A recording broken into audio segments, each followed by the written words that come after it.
Hello વિદ્યાર્થી મિત્રો, આજે આપણે જોવાના છે ધોરણ 9નું ચેપ્ટર 11 પૃષ્ઠફળ અને ઘનફળ એનો સ્વાધ્યાય પહેલાનો ચોથો દાખલો. બરાબર. હવે ચોથા દાખલામાં તમને શું કહેવા માંગે કે એક શંકુ આકારનો તંબુ 10 મીટર ઊંચો છે. આપણે બનાવીએ તો કે આ શંકુ સમજી લો તમે. બરાબર, આ શંકુ છે. હવે શંકુમાં શું 10 મીટર ઊંચો છે. આ ઊંચાઈ કેટલી છે? આને શું કહેવાય? ઊંચાઈ ત્રાસી ના આર. તો તમને એચ કેટલો આપેલ છે? ઊંચાઈ કેટલી આપેલ છે? 10 મીટર છે, ઊંચો છે.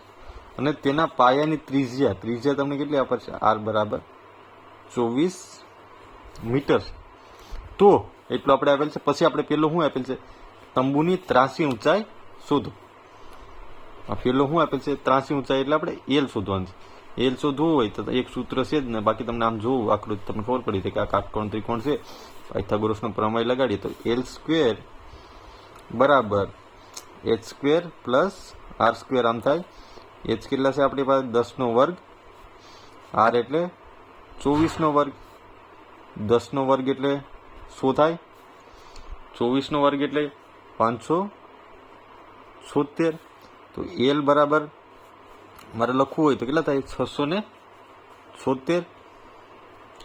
હવે 676 નો આપણે વર્ગમૂળ કાઢવું હોય તો તમને ખ્યાલ હશે કે ભાઈ 26નો વર્ગ એટલે 676 થાય. તો તમને તિર્યક ઊંચાઈ કેટલી મળતી જશે? 26 મીટર. એટલે આ બી તમને મળી ગઈ. આ તમને એક જવાબ મળી ગયો. એની પછી બીજું તમને શું કહેવા માંગે છે કે 1 મીટરના 70 રૂપિયા લખે. મતલબ 1 મીટર સ્ક્વેરે કેટલા છે? 70 રૂપિયા છે. બરાબર, 70 રૂપિયા લેખે તંબુ બનાવવા માટે વપરાતા કાપડનું કુલ ખર્ચ શોધો. હવે આ છે તંબુ. આ તંબુ ટાઈપનું છે ને. આમાં આપણે કાપડ લગાડવું ચારે બાજુ. તેનો કુલ ખર્ચ કેટલો થાય? જો એના 1 મીટર સ્ક્વેરે કેટલા છે? તમને 70 રૂપિયા. આપણે આખામાં લગાડવું કેટલો ખર્ચ થાય?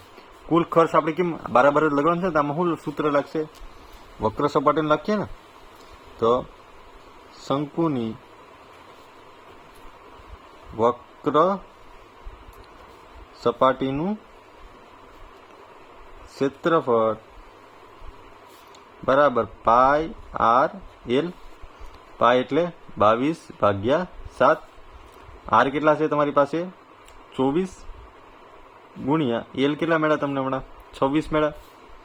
હવે 26 ગુણ્યા આપણે 22 કરીએ. બંને 0, 6 દુ 12, વિધા પડીએ 2 2 4 ને 5 પ્લસ 6 દુ 12, વિધા પડીએ 2 2 4 ને 5, 2 5 6 7, 8 ના 5. રેડી. હવે પછી બીજો શું ગુણાકારમાં છે? આપણે 26 અને 22 તો લઈ લીધા, 24 કરવા પડશે ને. ગુણ્યા 24 કરીએ આપણે. બરાબર, બંનેનો 0, 2 2 4, 7 દુ 14, વિધા પડી 1, 5 દુ 10 ને 1 11, 4 દુ 8, 7 દુ 7 4 28, 7 4 28 થાય ને. 5 4 20, 21 ને 22, 8 ના 8, 8 9 10 11 12, 4 ને 1 5 6 7, 2 ને 1 3 ને 1. તો કેટલા મળ્યા આપણે? 13728 ભાગ્યા 7. આપણે આ એમને જ રહેવા. ધ્યાન શું આવશે? મીટર સ્ક્વેરે આવશે. હવે આ તો ભાઈ ગણતરી છે. આપણે એટલું મીટર સ્ક્વેર મેળવ્યું ને. આની પરથી આપણે શું લાવવાનું છે? કેટલા રૂપિયાનો ખર્ચ થાય એવું લાવવાનું છે ને.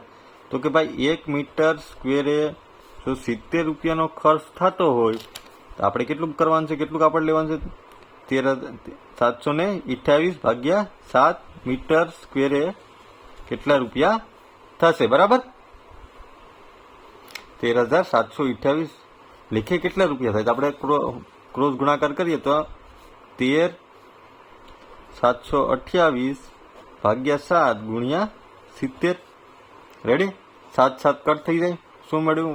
13728 ગુણ્યા 10 વધશે ને. 7 1 7 10 70. રેડી. આમ ઉડાડી દઈએ. રેડી.